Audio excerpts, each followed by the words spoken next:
매주 예배도 드리고 헌금도 빠뜨리지 않고 드리는데 왜 여러분의 통장은 점점 더 말라가고 있을까요? 오늘 하루를 떠올려 보세요. 아침에 출근하자마자 모르는 번호가 울렸을 때 혹시 캐피탈일까봐 심장이 철렁한 적 있으시죠? 주일 예배 중에 봉헌할 돈을 속으로 깎아본 적 있으시죠? 퇴근길에 은행 앱을 켰다가 또 월급이 스쳐갔네 하고 조용히 한숨 쉬어본 적도 있으실 겁니다. 까맣게 꺼진 휴대폰 화면에 비친 내 얼굴이 어쩐지 낯설어 보였던 그 밤, 이 중 하나라도 마음에 걸리신다면 끝까지 들어주셔야 합니다. 여러분은 지금 단순히 돈에 쫓기고 있는 게 아닙니다. 여러분의 영혼이 지금 이 순간에도 보이지 않는 무언가에 서서히 감겨가고 있다라는 사실을 대부분의 성도들은 평생 모르고 죽습니다. 창세기 3장 13절, 하와가 하나님 앞에 고백합니다. 뱀이 나를 꾀эм으로 내가 먹었나이다. 여기서 꾀다의 히브리어가 바로 나샤입니다. 그런데 이 단어가 히브리어 성경에서 또 다른 뜻으로 쓰일 때가 있습니다. 바로 빚지다입니다. 같은 단어, 같은 어원. 성경은 처음부터 이 둘을 하나의 뿌리로 보고 있었던 것입니다. 속는 것과 빚지는 것이 결국 같은 영적 사건이라는 뜻입니다. 자, 그래서 저는 지금부터 여러분을 영적으로 올가매고 있는 그 돈이라는 문제를 정면으로 다루려고 합니다. 그런데 미리 분명히 해두겠습니다. 이 영상은 이방 종교처럼 정성을 들여 물질의 축복을 받아내자는 기복주의 이야기가 절대 아닙니다. 오히려 정반대입니다. 이 영상 하나가 여러분의 재정 궤도 전체를 뒤집을 것입니다.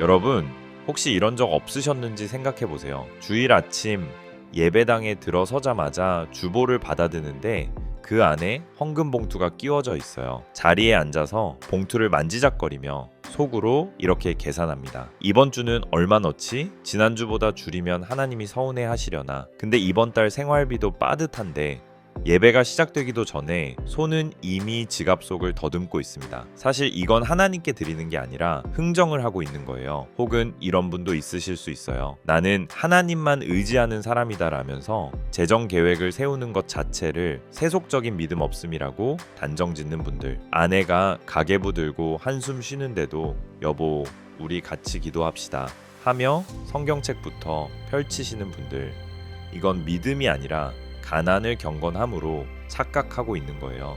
신앙으로 포장된 현실 회피인 거죠. 또 이런 분도 있으실 수 있어요. 헌금 봉투에 돈을 넣으면서 속으로 이렇게 속삭이는 겁니다. 하나님 이만큼 드렸으니까 이번 달 대출 연장만 되게 해주세요. 이것도 하나님께 드리는 게 아니라 거래를 하고 있는 거죠. 세 장면 모두 다른 사람 이야기가 아닙니다. 오늘 대한민국 교회 성도들의 실제 영적 민낯입니다. 학개 1장 5절에서 6절, 선지자 학개가 하나님의 이름으로 이스라엘 백성에게 이렇게 외칩니다. 만군의 여호와가 이같이 말하노라. 너희는 너희의 행위를 살필지니라. 너희가 많이 뿌릴지라도 수확이 적으며, 먹을지라도 배부르지 못하며, 마실지라도 흡족하지 못하며, 입어도 따뜻하지 못하며, 일꾼이 삭슬 받아도 그것을 구멍 뚫어진 전대에 넣음이 되느니라.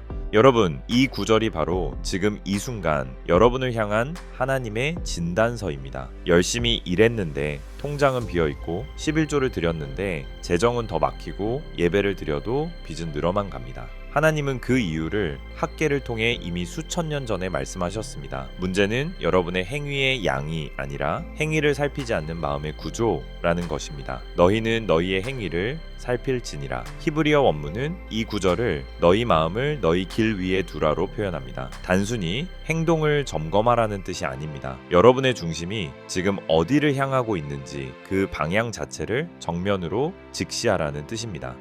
마태복음 6장 24절에서 주님은 단호하게 선언하십니다. 너희가 하나님과 재물을 겸하여 섬기지 못하느니라. 여러분, 여기서 주목하셔야 합니다. 주님은 재물을 너무 사랑하지 말라 하고 하지 않으셨습니다. 재물과 하나님 중 균형을 맞추라고도 하지 않으셨습니다. 겸하여 섬기지 못한다. 둘 중 하나는 반드시 버려져야 한다는 뜻입니다. 그리고 헬라어 원문에서 재물로 번역된 단어는 맘모나스, 고유명사입니다. 단순한 돈이 아니라 인격을 가진 어떤 영적 존재를 가리킵니다. 여러분이 새벽에 통장 잔고를 확인하며 심장이 뛴다면 그 순간 여러분의 무릎은 이미 맘모나스 앞에 꿇어져 있는 것입니다.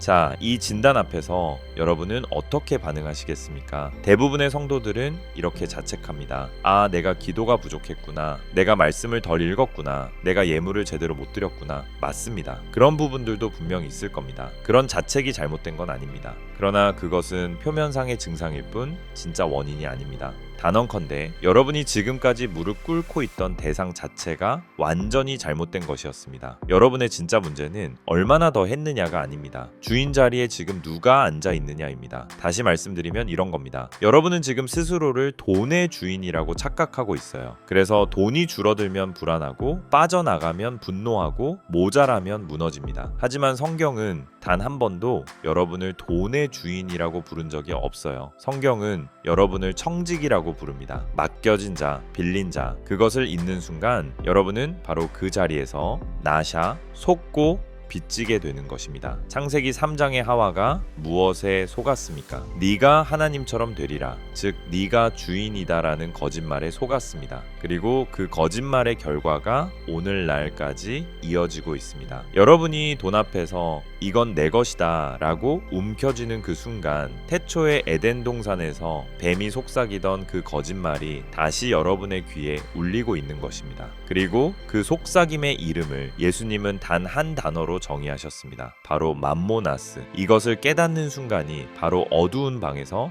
불이 탁 켜지는 순간입니다. 방 안의 가구는 그대로 있었는데 그제야 제자리가 보입니다. 여러분의 재정도 마찬가지입니다. 돈의 액수가 달라진 게 아니라 어둠 속에 가려져 있던 진실이 한순간에 드러나는 것입니다.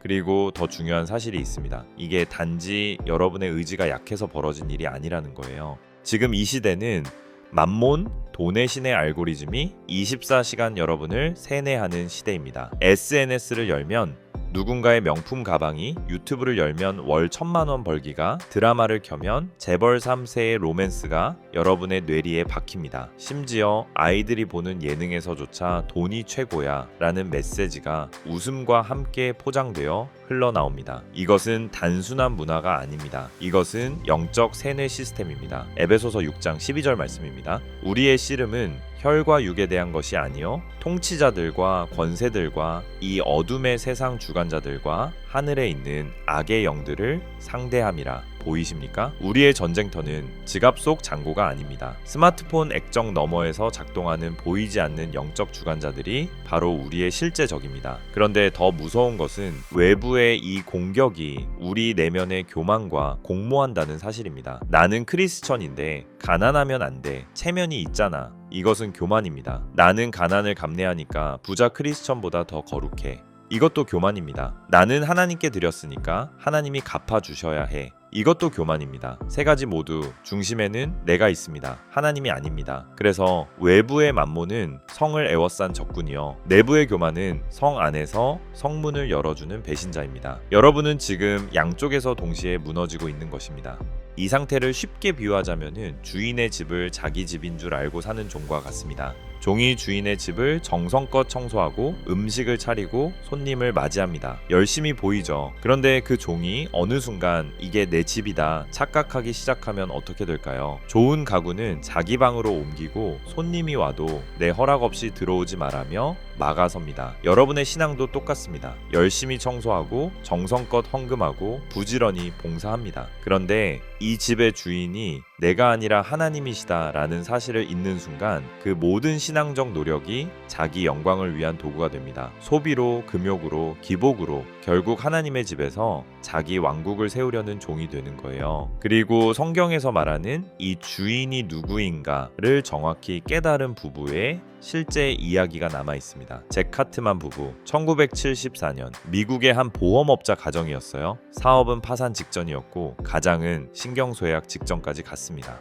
그런데 이 가장이 어느 날 성경을 펼치면서 결심합니다. 그래, 인정하자. 이 집의 주인은 내가 아니다. 이 사업의 주인도 내가 아니다. 이 돈도 내 것이 아니다. 그러면서 재정에 관한 모든 성경 구절을 작은 카드에 적어 주머니에 넣고 다니며 매일 묵상했습니다. 그런데 이 묵상이 혼자 머물러 있지 않았습니다. 매주 화요일 저녁 사무실에 8명이 모여 그 그 카드를 나누기 시작했고 그 작은 모임이 훗날 수많은 영혼을 살리는 사역으로 성장합니다. 자, 여기가 핵심입니다. 이건 단순히 망한 부부가 부자가 됐다는 이야기가 아닙니다. 주인이 바뀌니까 금전적 차원을 뛰어넘어 영혼을 살리는 사역으로까지 자라난 거예요. 내가 주인일 때는 사업조차 무너졌는데 주인 자리를 하나님께 돌려드린 순간 물질적 회복도 따라왔지만 그보다 훨씬 큰 영적 부유가 흘러넘쳤던 겁니다. 하나님은 여러분을 재벌로 만드시려는 분이 아닙니다. 하나님은 여러분을 청지기로 부르셨습니다. 청지기가 뭡니까? 주인이 맡긴 것을 잘 관리해서 다시 주인의 뜻대로 쓰는 사람입니다. 내 것이 아니라는 걸 정확히 알고 받은 것을 흘려보내는 사람이에요. 고린도후서 9장 8절 하나님이 능히 모든 은혜를 너희에게 넘치게 하시나니 이는 너희로 모든 일에 항상 모든 것이 넉넉하여 모든 착한 일을 넘치게 하게 하려 하심이라. 넉넉하게의 목적이 무엇일까요? 모든 착한 일을 넘치게 하기 위함입니다. 여러분의 통장은 저장소가 아니라 통로입니다. 막히면 썩고 흐르면 살아납니다. 그리고 이 통로가 열리는 순간 성경이 우리에게 보여주는 가장 극적인 장면이 재현됩니다. 마태복음 14장 28절에서 31절 제자들이 탄 배가 풍랑 한가운데서 흔들리던 그 밤 베드로가 물 위를 걸어오시는 주님을 향해 외칩니다. 주여 만일 주님이시거든 나를 명하사 물 위로 오라 하소서. 주님은 짧게 대답하십니다. 오라. 여러분 이 장면이 정말 중요해요. 베드로가 배에서 발을 내딛는 그 행위는 인간의 영역이었습니다. 그러나 그 발이 물 위에 떠 있는 것은 하나님의 영역입니다. 발을 내딛지 않았다면 이적도 없었습니다. 여러분이 오늘 해야 할 일은 이적을 구하는 것이 아닙니다. 발을 내딛는 것입니다. 빚을 피해 숨지 마시고 현실을 정면으로 마주하시는 거예요. 헌금 봉투에 얼마 넣을지 계산하지 마시고 내 전부가 이미 하나님의 것임을 고백하시는 거예요. 이게 발을 내딛는 겁니다. 물 위에 뜨는 건 그 후에 하나님께서 하시는 일입니다. 그리고 그 발을 내딛는 그 순간 여러분의 영적 신분이 변합니다. 더 이상 만몬의 종이 아니라 하나님의 청지기로 서는 거예요. 잠언 22장 7절은 이렇게 말합니다. 부자는 가난한 자를 주관하고 빚진 자는 체주의 종이 되느니라. 만몬의 세계에서는 이게 절대 법칙이에요. 그러나 청지기에게는 이 법칙이 적용되지 않습니다. 빚은 더 이상 도망쳐야 할 대상이 아니라 복음의 담대함으로 정면 돌파해야 할 대상이 됩니다. 그리고 이 모든 변화의 출발점은 단 하나의 인식입니다. 내가 돈의 주인 자리뿐 아니라 내 인생 전체의 주인 자리에서도 내려와야 한다는 것. 여러분 오늘 이 말씀 하나는 꼭 가슴에 새겨주세요. 내 인생의 주인은 내가 아니라 하나님이시다. 이 고백이 회복되는 순간 하늘의 공급 체계가 가동됩니다. 이것은 성경이 수천 년 동안 증언해온 진실입니다.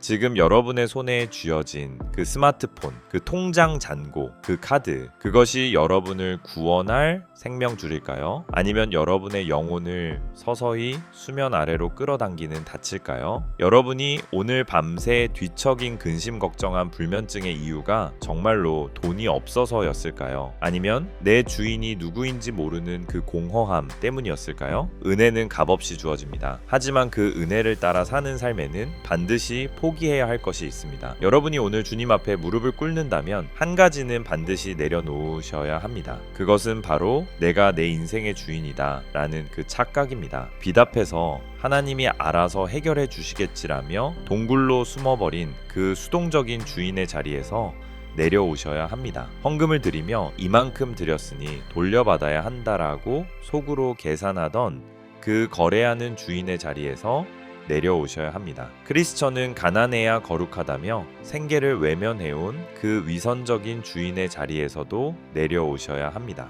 이 세계의 얼굴은 모습이 달라 보이지만 본질은 똑같습니다. 세 얼굴 모두 여러분이 내 인생의 주인은 나라고 선언하고 있는 것입니다. 오늘 여러분이 그 주인의 자리에서 내려오지 않는다면은 내일은 그 자리가 여러분의 영혼을 삼켜버릴 것입니다. 이것은 단순한 경고가 아닙니다. 창세기 3장 이래로 반복되어 온 영적 법칙입니다. 만약 주님께서 지금 여러분 앞에 서서 직접 물으신다면 어떻게 답하시겠습니까? 너의 주인은 누구냐? 여러분은 하나님 앞에 당당히 서서 당신이 내 주인이십니다 라고 고백할 준비가 되셨습니까?